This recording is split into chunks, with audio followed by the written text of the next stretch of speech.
नमस्कार प्यारे बच्चों, स्वागत है आपके अपने YouTube चैनल जैकबोर्ड 2.0 में। जैसा कि आप लोगों को पता होगा, क्लास 9th का एग्ज़ाम चल रहा है। उसी के कार में हम लोग साइंस, मैथ, हिंदी, इंग्लिश का आंसर की अपलोड कर चुके हैं। आज हम लोग इस वीडियो के माध्यम से आप लोगों के बीच जो 40 MCQ क्वेश्चन सोशल साइंस से पूछा जाएगा, उसका हम लोग 40 MCQ क्वेश्चन का चर्चा करेंगे। आज हम लोग उसी क्वेश्चन पर चर्चा करेंगे प्यारे बच्चों, जो आप लोगों को डायरेक्ट आपके एग्जाम में पूछे जा सकते हैं। इसलिए आप लोग वीडियो के अंत तक बने रहें। और हाँ प्यारे बच्चों, आपको बता दें कि इस चैनल के माध्यम से आपका क्लास 10th का संपूर्ण तैयारी होने वाला है। इसलिए अभी भी आप लोग इस चैनल में नए हैं तो चैनल को सब्सक्राइब कर लीजिए तथा ज़्यादा से ज़्यादा अपने मित्रों को शेयर कीजिए, ताकि आने वाला वीडियो सबसे पहले आपको मिल सके। चलिए बच्चों, देर ना करते हुए लोग क्वेश्चन नंबर 1 की ओर बढ़ते हैं। वीडियो के अंत तक आप लोग बने रहें, और एग्जाम के बाद आप लोगों को पता चलेगा कि बहुत सारा क्वेश्चन यहीं से देखने को मिलेगा। तो चलिए आगे हम लोग क्वेश्चन नंबर 1 की ओर बढ़ते हैं। तो चलिए बच्चों, हम लोग क्वेश्चन नंबर 1 पर आ चुके हैं। क्वेश्चन नंबर 1 में देखिए क्या पूछा गया है। फ्रांस की क्रांति का अग्रदूत किसे कहा जाता है? तो आप लोग याद रखिएगा, फ्रांस की क्रांति का अग्रदूत किसे कहा जाता है? रूसो को। इसका राइट आंसर बी हो जाएगा। रूसो को फ्रांस की क्रांति का अग्रदूत कहा जाता है। आप लोगों से पूछा जा सकता है कि फ्रांस की क्रांति कब हुआ था, तो आप लोग याद रखिएगा 1789 में। 1789 में। चलिए हम लोग क्वेश्चन नंबर 2 की ओर बढ़ते हैं। क्वेश्चन नंबर 2 देखिए आप लोगों के पास आ चुका है। क्वेश्चन नंबर 2 में पूछा गया बच्चों, निम्नलिखित में से किन वस्तुओं पर अप्रत्यक्ष कर लगाया गया था? तो इसका जो राइट आंसर हो जाएगा बच्चों 2 का सी हो जाएगा, है ना। सी, नमक और तंबाकू पर अप्रत्यक्ष कर लगाया गया था। चलिए आगे हम लोग क्वेश्चन नंबर 3 देखते हैं। क्वेश्चन नंबर 3 में देखिए क्या पूछा गया है। लेनिन ने अपने अप्रैल थीसिस द्वारा जो मांगे रखी थी, उनमें निम्नलिखित में से कौन सी मांग शामिल नहीं थी? तो इसका जो राइट आंसर हो जाएगा बच्चों 3 का डी हो जाएगा। क्या हो जाएगा? डी हो जाएगा। उद्योगों का मजदूरों के हवाले किया जाए। चलिए आगे हम लोग क्वेश्चन नंबर 4 देखते हैं। क्वेश्चन नंबर 4 में देखिए बच्चों क्या पूछा गया आप लोगों से। रूसों के स्थानीय स्वशासी संगठन कहलाते थे। क्या कहलाता था? जो रूसों का स्थानीय स्वशासी संगठन था, तो हम लोग उसे क्या कहते थे? तो इसका राइट आंसर हो जाएगा बी हो जाएगा, सोवियत, है ना। B is right answer. चलिए आगे हम लोग क्वेश्चन नंबर 5 देखते हैं बच्चों। क्वेश्चन नंबर 5 में देखिए क्या पूछा गया है। क्वेश्चन नंबर 5 में पूछा गया धुरी शक्तियाँ किन देशों को कहा जाता था? तो आप देखिए, प्रथम विश्व युद्ध 1914 में हुआ था। प्रथम विश्व युद्ध कब हुआ था? 1914। आप लोग याद रखिएगा, प्रथम विश्व युद्ध 1914 और सेकंड 1914 से 1918 के बीच चला था, है ना। और द्वितीय विश्व युद्ध कब चला था? 1939 से 1945 के बीच। तो प्रथम विश्व युद्ध में दोनों क्या था, दुनिया के जितने भी देश थे दो खेमों में बट गए थे, एक मित्र राष्ट्र, एक धुरी राष्ट्र। तो यहाँ हम लोगों से पूछा गया है कि धुरी राष्ट्र में कौन शामिल था 5 नंबर में। तो इसका जो राइट आंसर हो जाएगा बच्चों सी हो जाएगा, है ना। जर्मनी, ऑस्ट्रेलिया और तुर्की, ये किस में था? धुरी। देखिए धुरी में क्या आ रहा है? ई का मात्रा आ रहा है, और जर्मनी में भी ई आ रहा है, ऑस्ट्रेलिया में भी आ रहा है, और तुर्की में भी ई का मात्रा आ रहा है। इसलिए आप लोग ध्यान रखिएगा, ये ट्रिक का यूज कीजिएगा तो आप लोगों को ये वाला याद रह जाएगा। तो इसका राइट आंसर भी हो जाएगा। चलिए आगे हम लोग क्वेश्चन नंबर 6 देखते हैं। क्वेश्चन नंबर 6 में देखिए प्यारे बच्चों पूछा गया है, किस संधि द्वारा जर्मनी पर कठोर एवं अपमानजनक शर्तें थोप दी गई थी? तो इसका जो राइट आंसर हो जाएगा 6 का सी हो जाएगा। आप लोग याद रखिएगा, वर्साई की संधि, वर्साई की संधि। चलिए नेक्स्ट हम लोग क्वेश्चन नंबर 7 देखते हैं। क्वेश्चन नंबर 7 देखिए बच्चों आप लोगों के पास आ चुका है। पूछा गया 1864 में किसने भारतीय वन सेवा की स्थापना किया था? तो 7 का जो राइट आंसर हो जाएगा ए हो जाएगा, ब्रेंडिस। चलिए नेक्स्ट हम लोग क्वेश्चन नंबर 8 देखते हैं। क्वेश्चन नंबर 8 में देखिए पूछा गया कलांग कौन थे? तो कलांग कौन थे? तो 8 का जो राइट आंसर हो जाएगा बी हो जाएगा, कुशल लकड़हारे, कुशल लकड़हारे। चलिए आगे हम लोग क्वेश्चन नंबर 9 देखते हैं। क्वेश्चन नंबर 9 में देखिए पूछा गया है बुग्याल क्या है? तो बुग्याल एक प्रकार से क्या था? तो 9 का जो राइट आंसर हो जाएगा बच्चों ए हो जाएगा, ऊंचे पहाड़ों पर स्थित घास के मैदान को हम लोग बुग्याल कहते हैं। चलिए नेक्स्ट क्वेश्चन नंबर हम लोग 10 देखते हैं। क्वेश्चन नंबर 10 देखिए पूछा गया दुनिया की आधी से ज़्यादा चरावाह आबादी कहाँ रहती है? तो इसका जो राइट आंसर हो जाएगा 10 का आप लोग याद रखिएगा डी हो जाएगा, अफ्रीका में। जितना भी दुनिया का जितना चरावाह है सबसे अधिक उसका आबादी कहाँ है? अफ्रीका में। चलिए आगे हम लोग क्वेश्चन नंबर 11 देखते हैं। क्वेश्चन नंबर 11 में देखिए क्या पूछा गया, निम्नलिखित में से कौन समकालीन दुनिया में सरकार का सबसे लोकप्रिय रूप है? तो इसका जो 11 का जो राइट आंसर हो जाएगा क्या हो जाएगा? सी हो जाएगा, लोकतंत्र। चलिए बच्चों आगे हम लोग क्वेश्चन नंबर 12 की ओर देखते हैं। क्वेश्चन नंबर 12 में देखिए क्या पूछा गया है। क्वेश्चन नंबर 12 में पूछा गया है इनमें से कौन सा तर्क लोकतंत्र के पक्ष में नहीं है? तो इसका जो राइट आंसर हो जाएगा 12 का राइट आंसर डी हो जाएगा। आप लोग देख लीजिए डी में क्या लिखा हुआ है, लोकतंत्र नागरिकों का सम्मान नहीं चाहिए, नहीं बढ़ाता है। D is right answer. चलिए नेक्स्ट हम लोग क्वेश्चन नंबर 13 देखते हैं। क्वेश्चन नंबर 13 देखिए क्या पूछा गया। संविधान की आत्मा किसे कहा जाता है? संविधान की आत्मा किसे कहा जाता है? प्रस्तावना को। 13 का राइट आंसर क्या हो जाएगा? ए हो जाएगा, है ना। चलिए आगे हम लोग क्वेश्चन नंबर 14 देखते हैं। क्वेश्चन नंबर 14 में देखिए क्या पूछा गया है। दक्षिण अफ्रीका का लोकतांत्रिक संविधान बनाने में इनमें से कौन सा टकराव सबसे महत्वपूर्ण था? तो 14 का जो राइट आंसर हो जाएगा बच्चों, सी हो जाएगा, गोरे अल्पसंख्यक और सफेद बहुसंख्यकों का। चलिए नेक्स्ट हम लोग क्वेश्चन नंबर 15 देखते हैं। क्वेश्चन नंबर 15 में देखिए क्या पूछा गया है। क्वेश्चन नंबर 15 में पूछा गया झारखंड विधानसभा सीटों की संख्या कितना है? तो झारखंड में जो विधानसभा सीट है कितना है? 81 है। एक मनोनीत हुआ करता था लेकिन अभी मनोनीत को खत्म कर दिया गया है। वैसे आप लोग टोटल 81 को ही याद रखिएगा। तो चलिए आगे हम लोग क्वेश्चन नंबर 16 देखते हैं। क्वेश्चन नंबर 16 में देखिए पूछा गया राष्ट्रीय मतदाता दिवस कब मनाया जाता है? तो 16 का जो राइट आंसर हो जाएगा 25 जनवरी। आप लोग याद रखिएगा, राष्ट्रीय मतदाता दिवस कब मनाया जाता है? 25 जनवरी को। चलिए बच्चों नेक्स्ट हम लोग क्वेश्चन नंबर 17 देखते हैं। आज आपको बता रहे हैं कि इस वीडियो से आप लोगों को एग्जाम में बहुत सारा क्वेश्चन देखने को मिलेगा। आप लोग इसलिए वीडियो को जरूर अंत तक देखें। चलिए पूछा गया वर्तमान समय में भारत के राष्ट्रपति कौन है? तो हम लोग जानते हैं भारत का राष्ट्रपति वर्तमान समय में कौन है? द्रौपदी मुर्मू। अगर प्रधानमंत्री पूछा जाएगा तो नरेंद्र मोदी, है ना।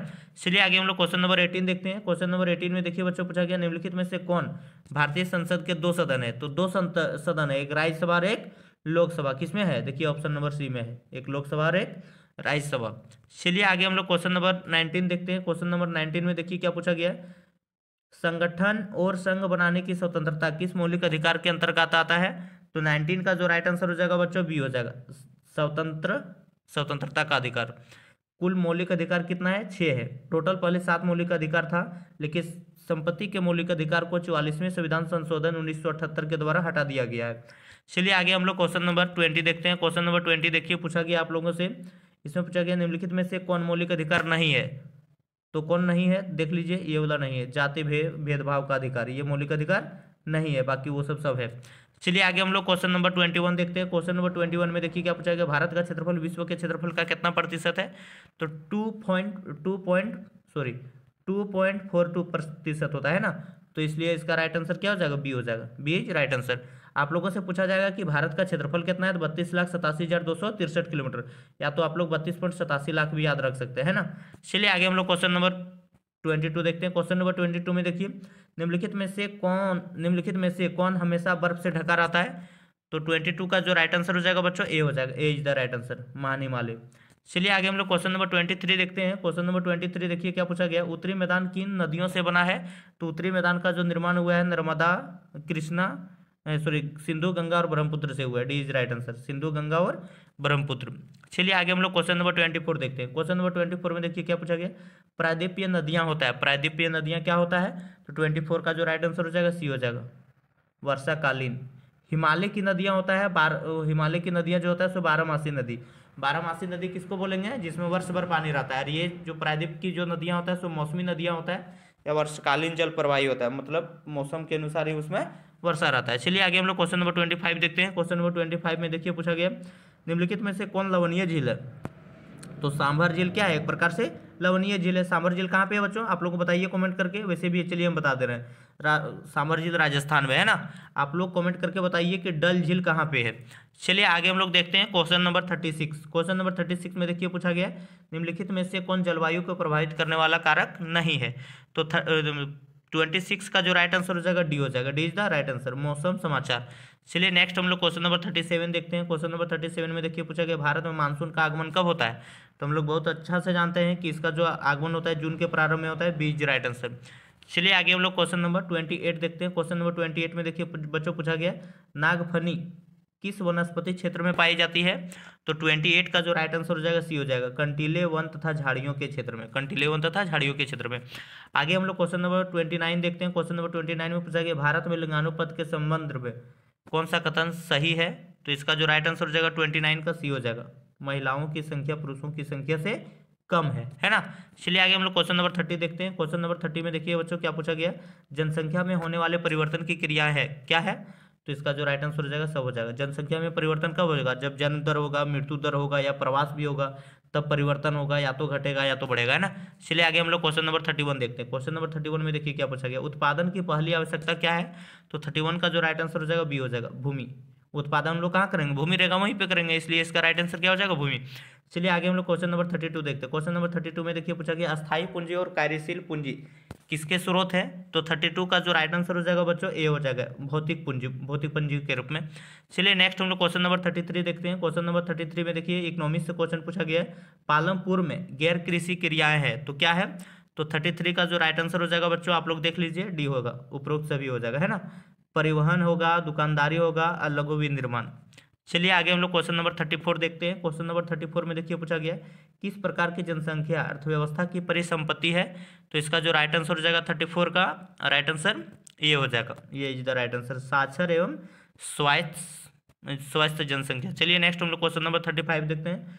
क्वेश्चन नंबर 35 में देखिए क्या पूछा गया है।